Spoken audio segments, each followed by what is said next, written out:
control and watch. Okay, Madam Gopal Prabhu, the floor is yours. Hare Krishna. Hare Krishna, thank you once again, dear devotees, for inviting me in your assembly and giving me the opportunity to read Srimad Bhagavatam. I think there's a bit of an echo coming. Okay, now it's gone. Thank you. It's me. I'm muting myself. Ah, got it. So thank you once again. And we are continuing our journey through this most, you could say, intimate, incredible section of Srimad Bhagavatam. This is also the most recited section of Srimad Bhagavatam, traditionally by professional reciters. Prabhupada would say professional. They go straight to the 10th canto because it's apparently the most intimate, or the closest to Krishna's direct pastimes. And then they jump straight to this particular section, which is the Panchadhyaya, Rasa Panchadhyaya, the chapters of Krishna's Rasa Leela dance with the gopis, because they are particularly intimate. But he also warned about jumping straight into this without having gone through the first 9 cantos and without having processed the greatness, the power, the glory of the Supreme Lord. Now, one may wonder, if this is the greatest, why do we need to understand the power if ultimately we have to forget it anyway, right? I mean, the gopis, or Mother Yashoda, or the most intimate servants of the Lord, they don't know really the incredible cosmic power of the Supreme Lord, So why should we then bother ourselves with it? But of course, the clear answer Prabhupada has given many times is that because we are conditioned materially, we need to get the proper perspective of who the Lord is in order to then bring ourselves to the platform of that purity. Otherwise, we will see these pastimes as just ordinary interaction between a boy and a girl, just regular romance or regular affairs that are actually degrading. But these interactions between Krishna and these gopis is a play of the divine that is expressed in a very pure way, and there's nothing more selfless than the way it's expressed here. And it's not possible for us to understand this unless we are constantly reminded of the divine position of Krishna and how Srimati Radharani is his internal energy and how these gopis are expansions of her, And because it's such a difficult thing to fathom, it is essential that we are constantly reminded, even as we read, even as we're in the middle of this discussion,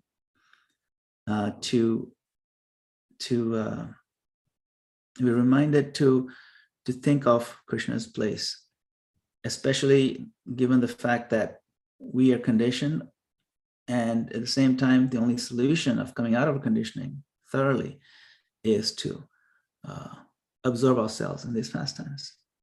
So that's different, which is why if you read the Krishna book, Srila Prabhupada perfectly intersperses the right amount of philosophy, even as we're reading through pastimes of the Lord.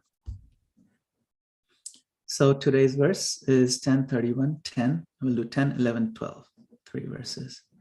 Let me just see if I can share my screen. So, Om Namo Bhagavate Vasudevaya. Om Namo Bhagavate Vasudevaya. Om Namo Bhagavate Vasudevaya.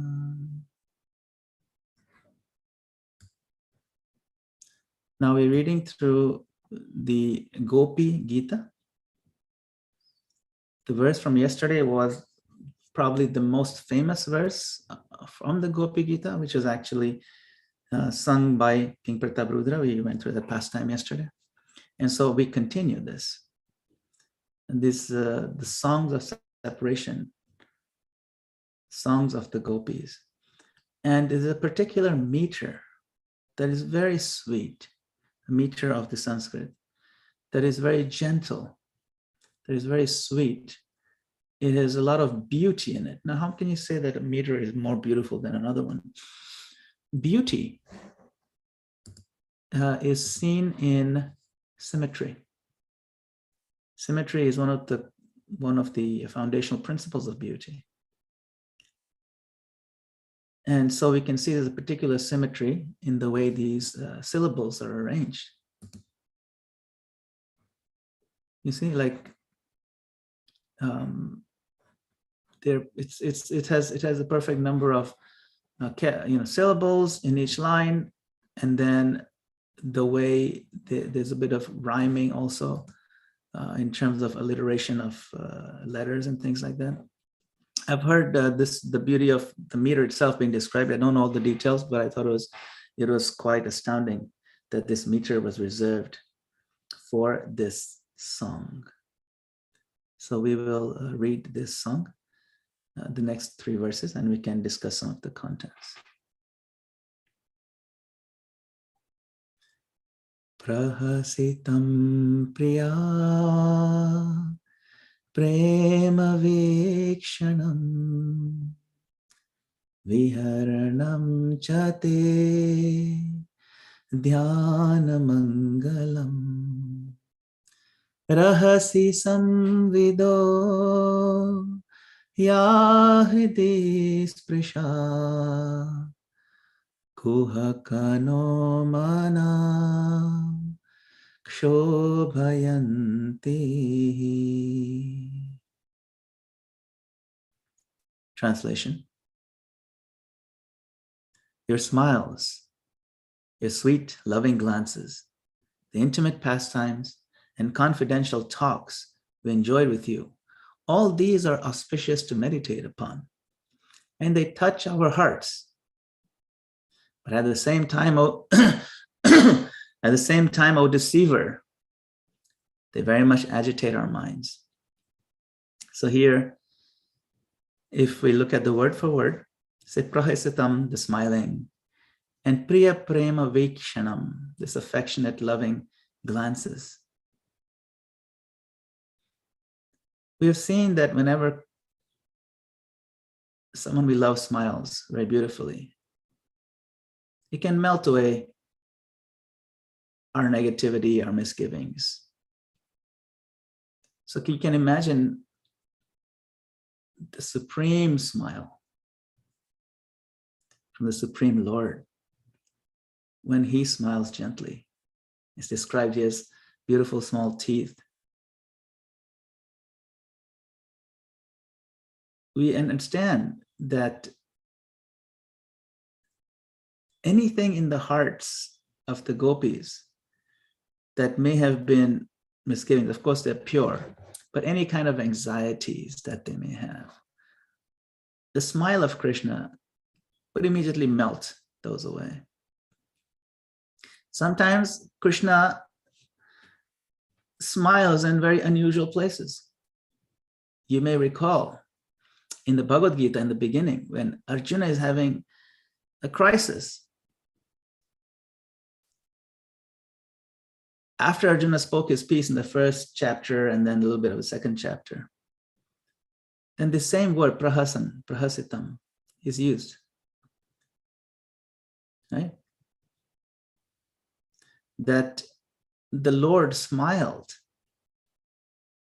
Even though Arjuna was in such anxiety and he's having a major dilemma, the dilemma of his life, but Lord Krishna smiled. Well, he didn't smile to mock Arjuna necessarily, but to just kind of, you can see that that smile would go a long way in easing Arjuna. So here, Krishna is also glorified for his smiles. Another place in the Bhagavatam, probably one of the most beautiful set of prayers in the Bhagavatam. The Bhagavatam is full of incredible prayers that glorify the Lord. And the first set of prayers in the Bhagavatam was by Queen Kunti. And those prayers have been spoken on many, many times. Srila Prabhupada even wrote a whole book, or actually at least his lectures were compiled into a book, The Teachings of Queen Kunti. And after Queen Kunti completed all those prayers, Krishna didn't say anything. He smiled. It's described that he just smiled and then he left. And that smile was enough, because a smile says 1,000,001 things, especially when the devotees know each other. I mean, especially the devotee and the Lord have a relationship, an active relationship. So then, similarly, even as we are progressing through our own practice of Krishna consciousness in the modern times, to the extent that our own practice is active, our relationship with Krishna is active, that when we chant his name, we're trying to get his attention. We chant his this Hare Krishna Mahamantra with full focus, with full respect, with everything we've got. Then we are also trying to rekindle and reactivate and reinvigorate our original relationship with the Supreme Lord. So then when the curtains of the Lord open every morning in the temple, and we see Radha Muralidhar smile, that smile also melts our heart, to the extent that we are willing to receive it, to the extent that we're willing to see that he's smiling our way. So here it says, Prahasitam, it opens up with a smile. Your smiles, your sweet, loving glances. Prema Vikshanam, this glances. And then Viharanam, the intimate pastimes. And confidential talks were enjoyed with you. All these are auspicious to meditate upon, and they touch our hearts. At the same time, they very much agitate our minds. So they're glorifying him, but they're also complaining, my Lord. Then we lose when they say agitate our minds, right? Shobhayanti. That means we don't know. We don't know what to do. We end up doing the wrong things, and it renders us non-functional in certain ways. That again is the glory. This is poetry here. That I've lost my mind.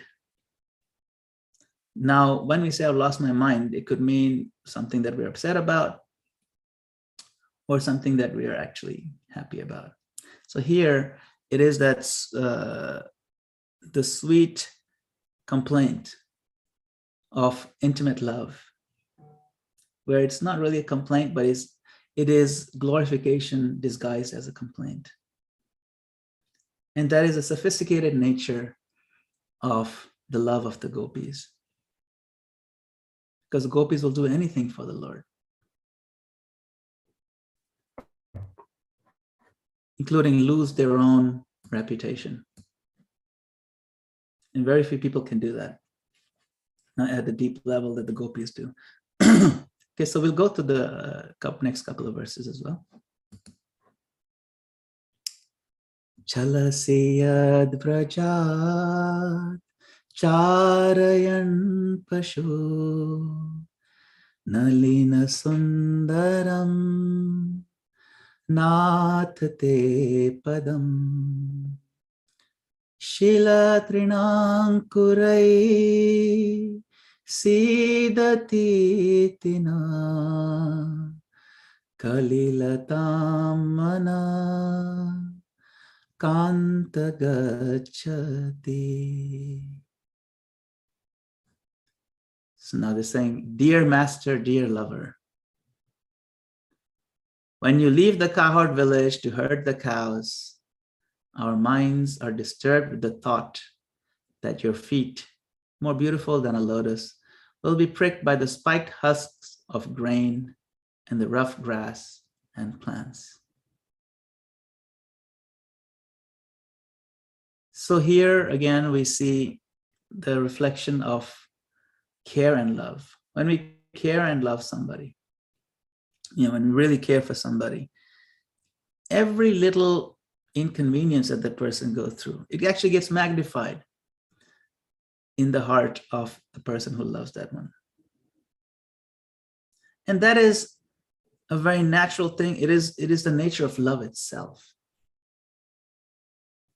And that anxiety, that pain that we feel is certainly real. But that pain itself, that anxiety itself is also one of the deep expressions of intimacy. And we feel united with the person and that level. It's just an expression of love. For example, I remember, I think when a mother goes to the doctor with a child and the child has to get a shot, an injection. The pediatrician puts the injection but the mother also cries. Oh, just the thought of this needle poking the leg of my baby. And the mother cries and feels even more pain than possible with the baby. The baby will stop crying, the mother doesn't stop crying. I've seen that. It's a very natural thing. And then years later, the mother will remember that, yes, when the child was sick and had to go for treatment, I couldn't help crying. Now that memory, even though the child is now maybe 25 years old or whatever, that memory is an anchor of the love. It's a reminder, it's a memento. And it's a real feeling. And one may smile about it today. But this idea, the gopis seeing that the Lord's beautiful, soft feet, and they are very soft. When someone touches them, they're described as actual petals of a lotus, so soft. And then you look at the ground. The ground of Vrindavan, wasn't paved. And the little pebbles, and then there's thorns and rough grass and so many things. And you can see over here, shila, sharp edges of grain. Like when they separate the wheat from the chaff, and then the chaff is thrown around here and there. It's not that bad, but sometimes the chaff can poke. It's not like thorns. It's all right. It won't poke a hole through the skin. But even that is too much for the gopis to bear. It's an ankurai. Ankurai refers to the delicate sprouting plants. Ankur. Ankur means, something that has just germinated last night. It's just kind of itself a soft, delicate piece of natural plant material. But even that is too much for the gopis to bear. I say skalilatam. So here they're describing the Lord leaving the village. And when they leave, when the Lord and the animals and the gopas leave the village, it creates a big, there's a whole scene. And all the gopis come out to see. And they're crying. The feeling of separation is very intense for them. And then that feeling of separation comes out in different ways. It gets verbalized and articulated in things like this. Why are you crying? Oh no, because your feet will be pricked by these grass and plants and all that. Of course, they are definitely concerned because they know how beautiful and soft the feet are. The real underlying pain is a separation, impending separation. The Lord is no longer, just a few feet away. Now he'll be quite far in the fields.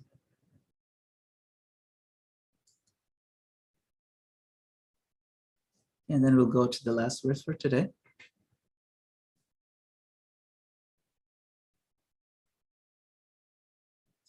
Dina parikshaye Neelakuntalaye Vanaruhananam Bibradavratam Ghanarajasvalam Darshayan Muhu Manasina Smaram Virayachasi. At the end of the day, you repeatedly show us your lotus face covered with dark blue locks of hair and thickly powdered with dust. Thus, O hero, you arouse lusty desires in our minds.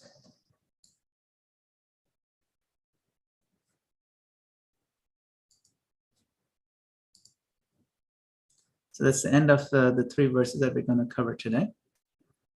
Want to reflect on this particular verse a little bit, and then we can reflect overall.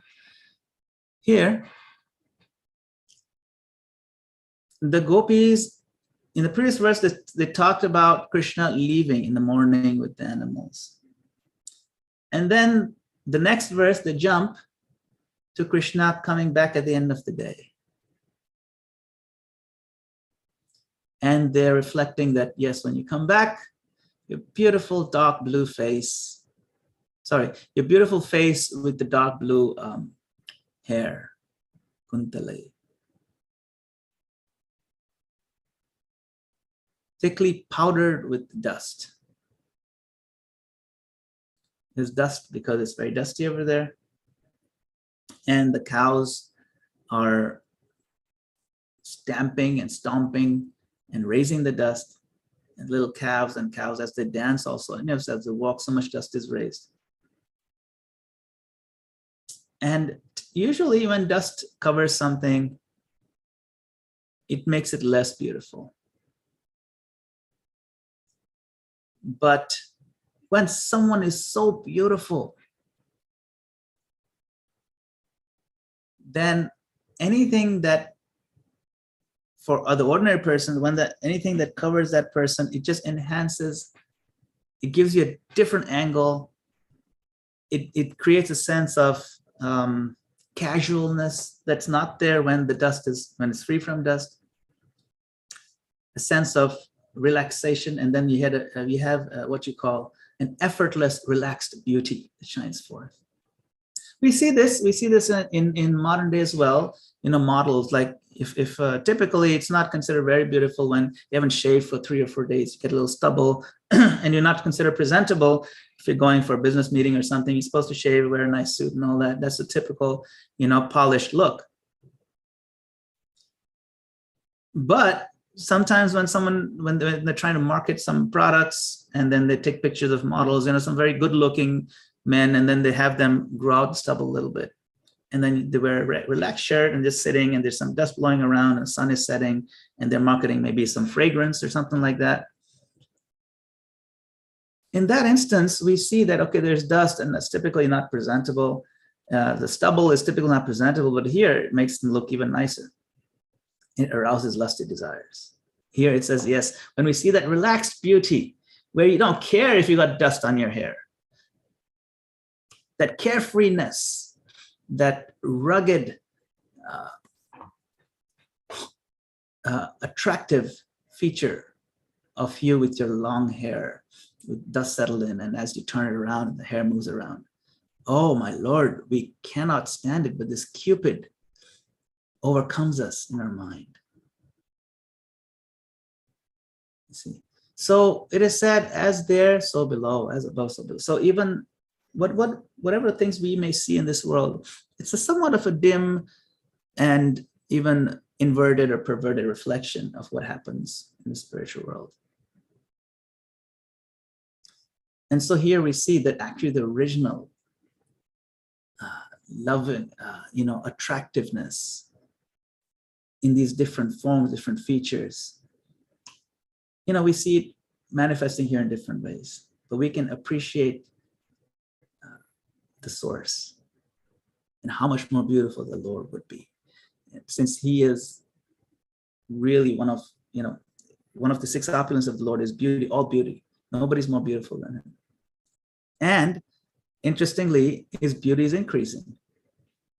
How can that happen? That's one of the most inconceivable things.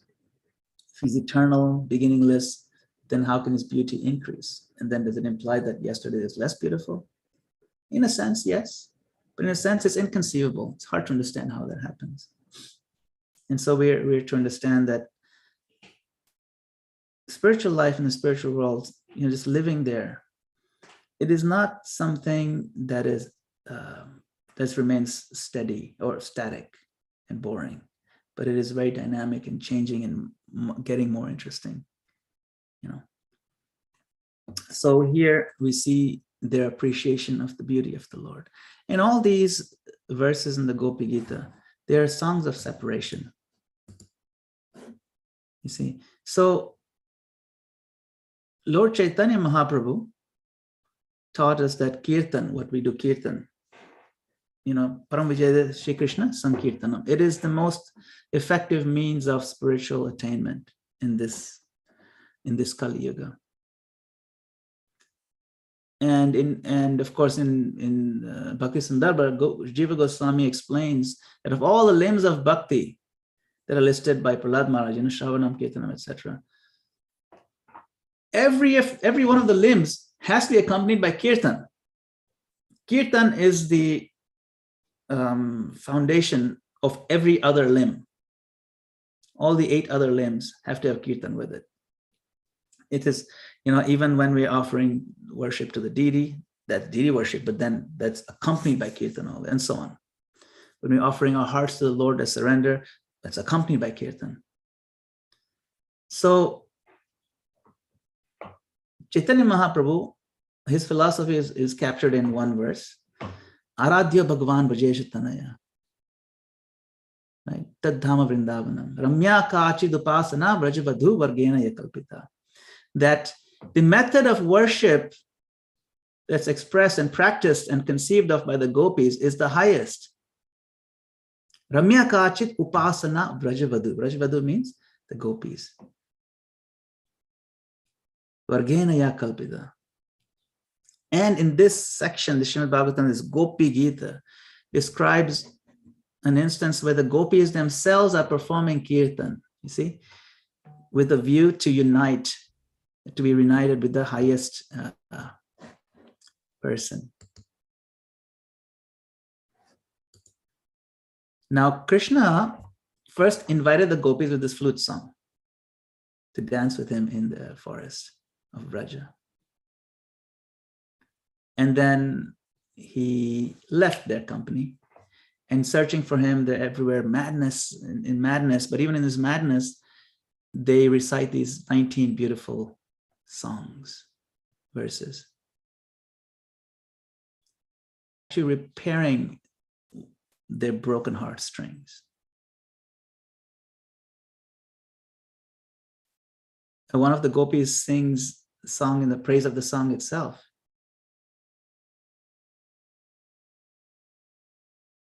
Takathamritam, Takta Jivanam.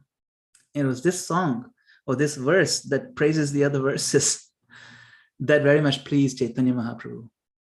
So much so that Mahaprabhu himself lost his own sense of social religious convention. He knew Prataprudra is king. But when Prataprudra expressed this most intimate glorification of the glorification of the Lord, then Mahaprabhu went into trance. And he says, to hell with the fact that he is a king. See?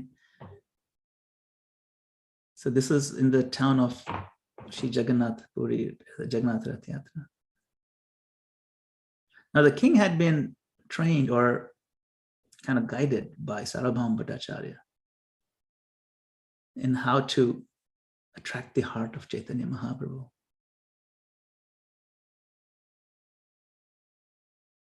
And when Mahaprabhu awoke from his trance, he kept saying, keep on singing, keep on reciting, don't stop. Again and again, do it.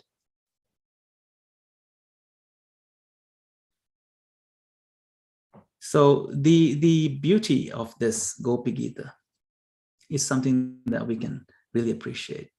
See, it's described that, you can see that each line, the first and 7 syllables begin with the same consonant. That's the alliteration we're talking about.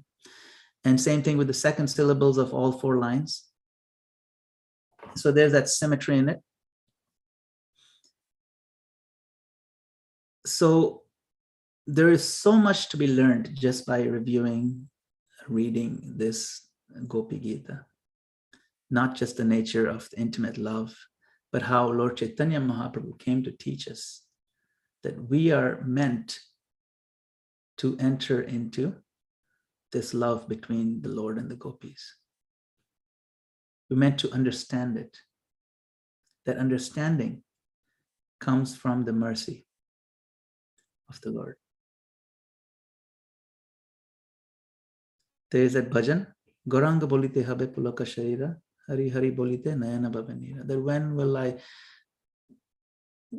will I feel the ecstasy after singing Gauranga's name? When will I get the mercy of the Lord? Ar kabe nitai chander karuna hoibe.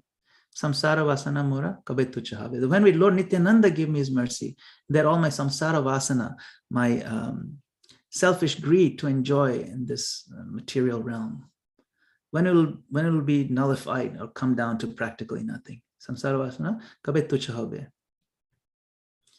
Then he also says, kabe hama bhujabo se jugala piriti. And when will I understand? Bhujabo means understand, but it also means to enter into. What? Jugala piriti, the affection, the atmosphere, the realm, the kingdom of affection of Jugala, the loving pair, Radha Krishna. When will I understand that? When will I understand the love of the Lord for the gopis and their love for him?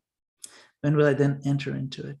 He says that is the aspiration of our acharyas. That is the aspiration that we are taught to cultivate and develop, while having the guardrails of the proper philosophical understanding. See? So I can stop here. Thank you for listening. We can have a little bit of discussion. Of course, this is very advanced material, so I will try to only stay within my lane, so to speak. Thank you, Madam Gopal Prabhu. Beautiful class. Thanks for staying in lane. As you drive, you can see the sign, stay in lane, when you go on the bridge. So yeah, this is a very high bridge Madam Gopal Prabhu is taking us through. Thank you, Prabhu. Okay, Gail has her hand up, followed by Adi. I see he's smiling. He probably wants to say something. Gail? Hare Krishna, Prabhu. Hare Krishna. Haribo. Haribo. Yeah, a couple things. One is, I was surprised actually to see that description of Krishna's hair as being dark blue, because I feel like every depiction that we've ever seen of him is of jet black hair, So I was very surprised by that. I mean, dark blue, we usually ascribe to his complexion, but not his hair, isn't it?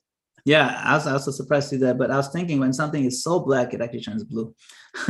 Yeah, blue, black, yeah, that's true. The other thing was, I have to say thank you for validating my, my natural reaction to descriptions of Krishna's dusty appearance, because I've mentioned it in the past, I was looked at incredulously for not being able to, so spontaneously appreciate that dusty appearance, But you said, like in the mundane world, dust makes things look less attractive, Typically, right. Typically, yeah.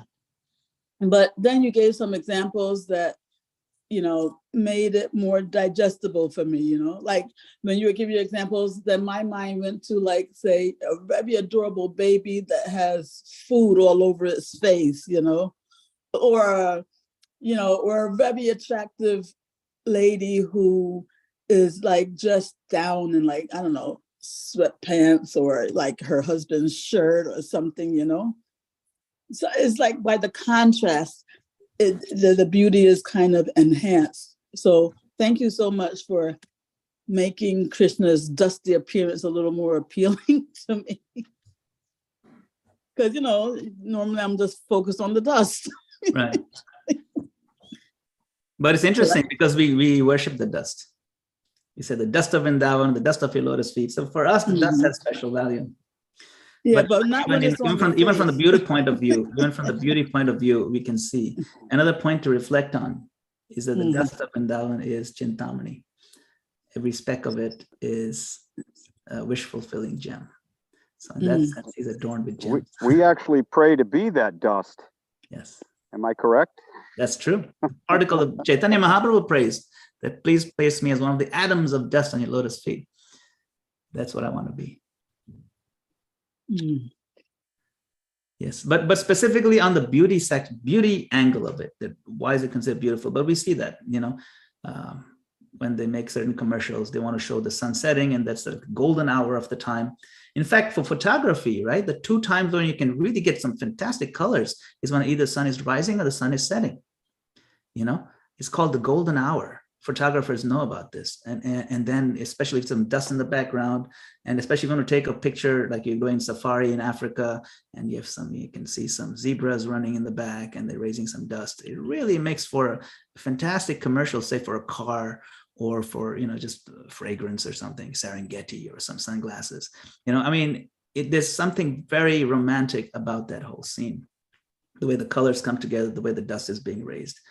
And interestingly, the gopis in these two verses talk about those two times. When you're leaving, the sun is rising, and we're coming back, the sun is setting. So both of them are golden hour snapshots. It's really beautiful. Oh, one last thing, Prabhu, when you were saying that this meter was reserved for these verses, I got a little confused because, when you started singing, I immediately thought of Bhakti Charu Maharaj, right? Because he's famous for that melody. That's right. So, but when he sings that melody, he is singing in that same meter, no? Yeah. Whenever you heard Bhakti Charu Swami sing this particular meter, it's always Gopi Gita. It's no other song. Okay. Yeah, it's this very same song. He's made it famous. It's not like he's using this meter for other songs, because this is found in other verses. And this meter is throughout the whole Gopi Gita. Yeah. Every verse in the Gopi Gita is this meter. I think with the exception of two of the verses with one syllable is not exactly in that alliteration. But other than that, the meter is the same. Okay. Thank you, Prabhu. Yeah. Thank you, Adi. Purusha Prabhu, please unmute yourself first. Hare Krishna. Exquisite class. I'm actually glancing at Srila Prabhupada on the Vyasasana. He seemed to be relishing it. When you said, okay, I'll stop now, we felt the pain. We wanted you to keep talking. We can only reflect some of the things you said, that point about how the Krishna's so wonderful that his smile was relieving any tiny shred, remnant of anxiety or misgiving that the gopis had. And the capacity for the Lord, because of his love for us, to be able to lift us up out of confusion, depression, anything less than a level of being satisfied and feeling loved. The psychologists, they have the greatest level of ratio of suicide. They come in contact with people who are confused, and then they are drawn down, and somehow or other brought into the darkness of the people who they're trying to help. Or a lifeguard going out to save somebody sometimes is pulled under, but here Krishna's uplifting them effortlessly and powerfully and in a beautiful, beautiful way.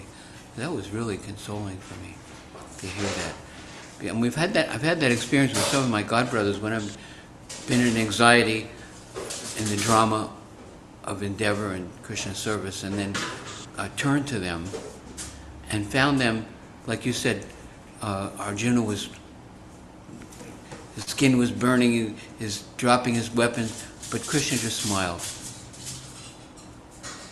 And the sweetness of that smile, he was not pulled down in any way by the consciousness of the person who needed the help.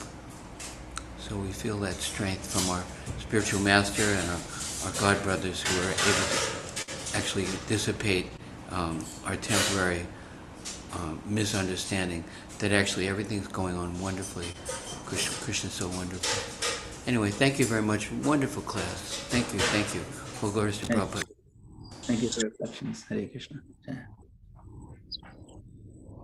Thank you. Okay, Madana Gopal Prabhu, I have a question in regards to mercy. Can you speak a little bit about mercy? What is mercy? Because we clearly want bhakti, and bhakti is the process where we attain certain level of consciousness by Krishna's mercy.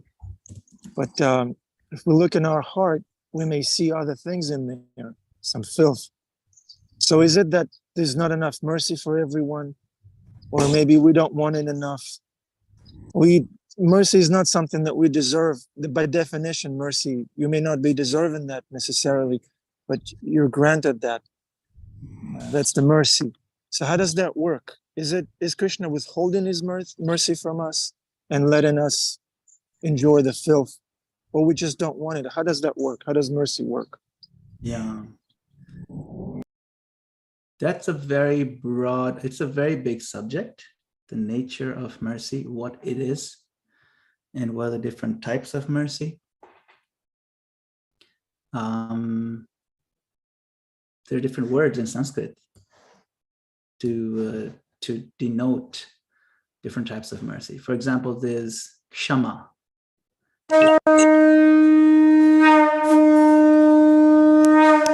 Can you stay for a few minutes? Sure. After darshan? Yeah, we can take it on the other side of darshan. Sure. Okay. Camera is on if you can, dear devotees, please.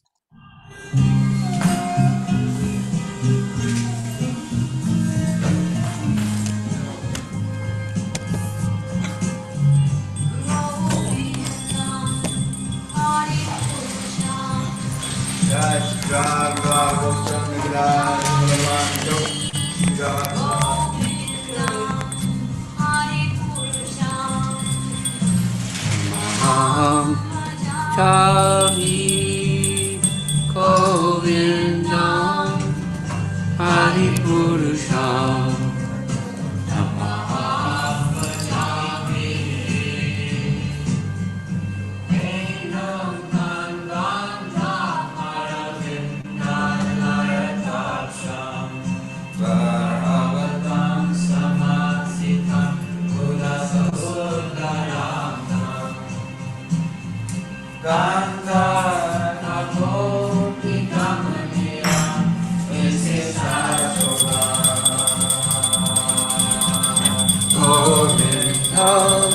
Hari Purusham Namahami Govindam Hari Purusham Namahami Govindam Hari Purusham Namahami Anjani Priyavivanti Ajanti Panti Kayanti Vinam Jananti Anjati Maya Sadhu Pravikrasya Govinda Ahim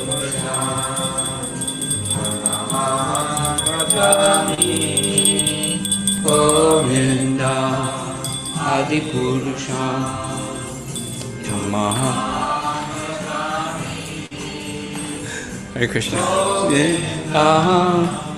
Adi Purusha.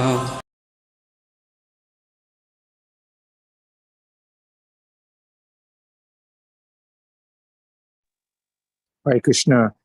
Thank you, Adipusha Prabhu, for darshan. Madana Gopal Prabhu, we are all ears.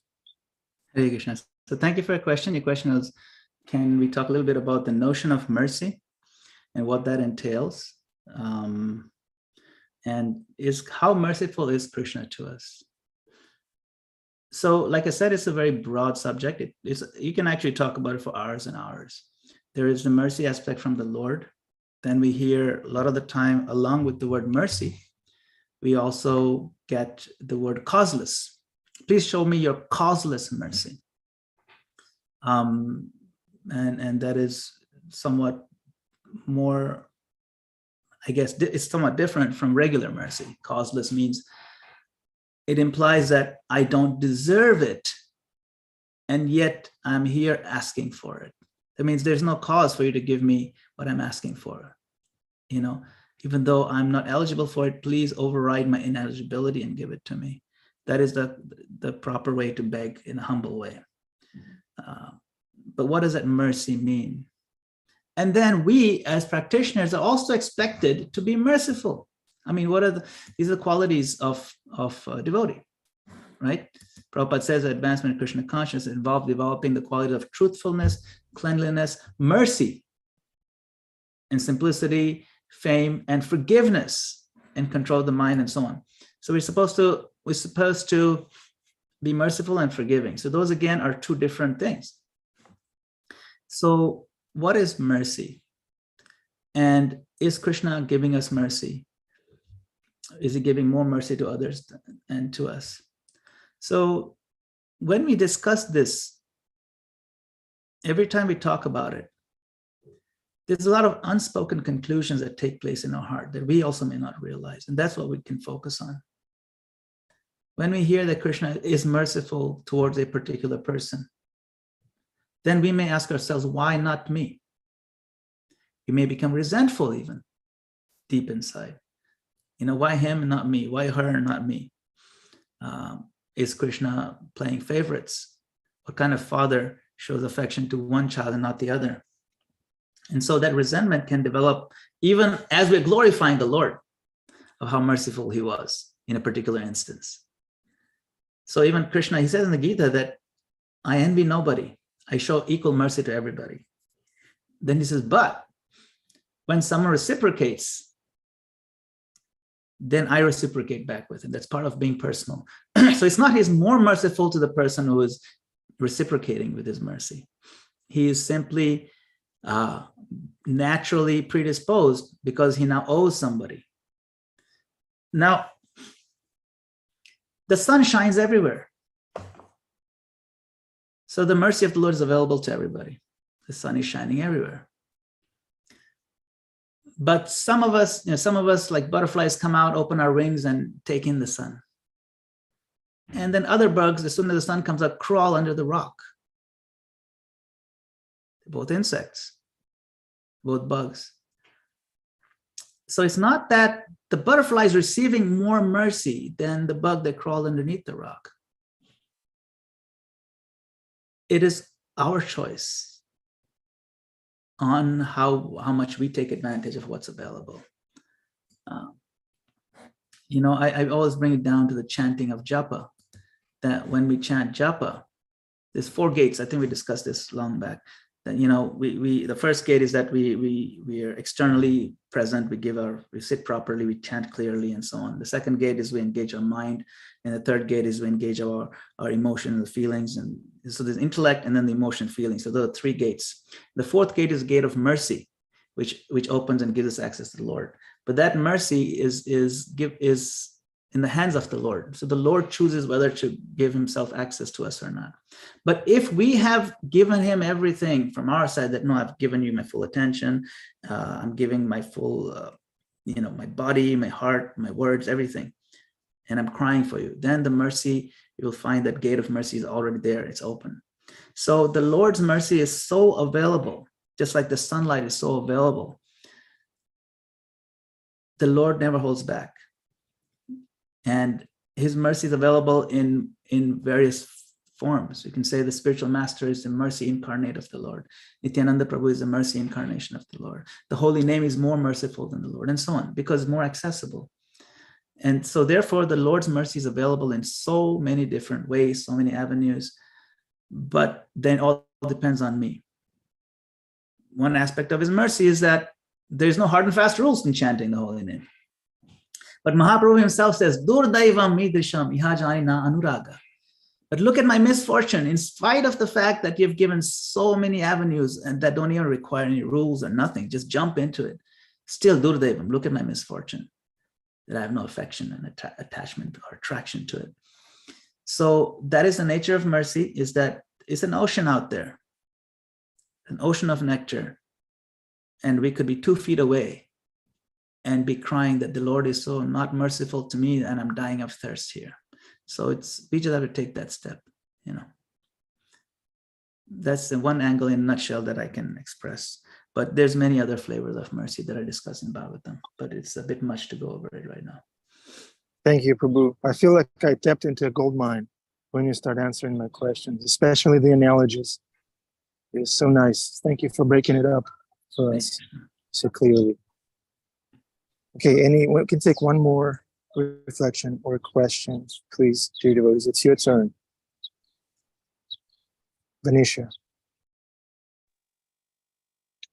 Yeah, I would just, good morning, Hare Krishna. Hare Krishna. I'd just like to express gratitude and really amazement.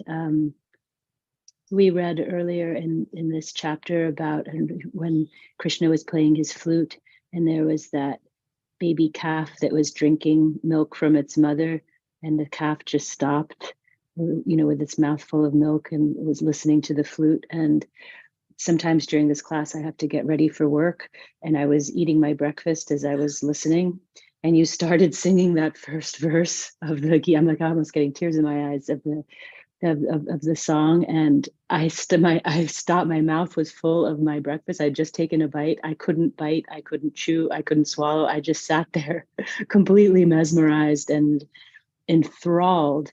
So I just want to thank you for the tenderness that you brought to that song, and I really felt your love and heart and love of Krishna coming through, and I feel like you brought us all closer to the Lord, and I just want to thank you very much. Thank you, Hare Krishna. Hare Krishna. Thank you for your reflection. And yes, that's the nature of the song. This song has that magical, there's no doubt about it. Every word is infused with the love of the gopis.